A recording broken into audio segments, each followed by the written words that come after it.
درود بر شما خوبان. ما بارها و بارها از طریق تلویزیون، رادیو، روزنامه و مطبوعات و در عصر جدید اخبار رو از طریق شبکه‌های مجازی دنبال کردیم و دست کم چند بار با واژه نیوز در اکثر رسانه‌های بین‌المللی مرسوم هست آشنا شدیم. اما تا حالا به این نکته توجه کردیم که اصلا این کلمه نیوز از کجا اومده؟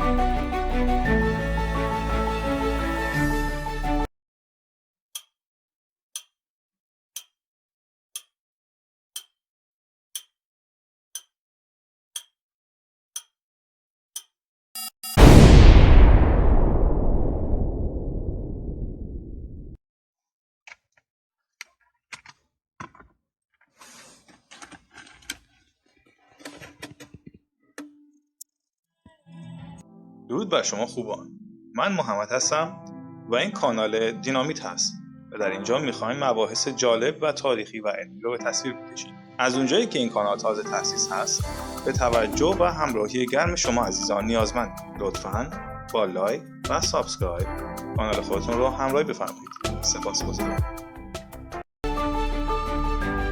اگه دقت بکنید همونطوری که مشاهده میکنید کلمه نیوز از 4 حرف تشکیل شده.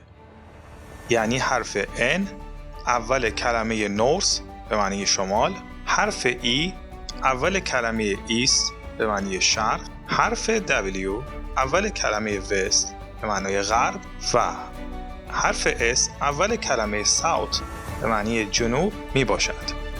حالا این 4 حرف رو به ترتیب در کنار هم قرار بدیم کلمه نیوز ساخته میشه و بدین معناست که ما اخبار رو از 4 پهنه جغرافیای جهان برای شما مخابره میکنیم. جالب بود نه؟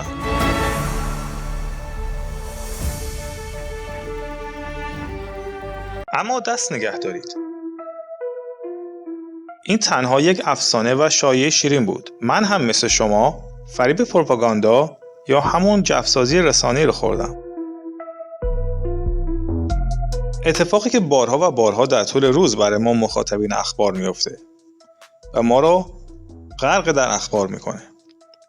اما چیکار کنیم که غرق در اخبار نشیم و تحت تاثیر قرار نگیریم و به اصطلاح سوار بر اخبار باشیم؟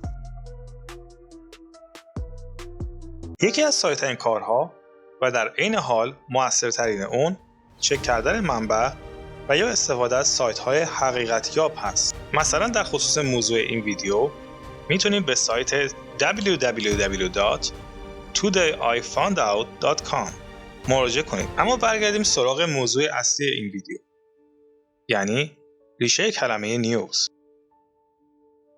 استفاده از این کلمه به حدود قرن 14 میلادی برمیگرده و در حقیقت تحت تاثیر کلمه فرانسوی نووو قرار گرفته و این کلمه در حالت جمع به شکل نووس در میاد و در گذر زمان و فرسایش کلمه و برای راحت‌تر ادا شدن اون به شکل نیوز در میاد و در زبان انگلیسی به دلیل کوتاه‌تر بودن کلمه و تلفظ سلیس و روانتر اون کم کم جایگزین کلمه تایدینگز میشه و با آغاز دوران استعمار به اکثر کشورهای جهان منتقل و سپس مرسوم میشه.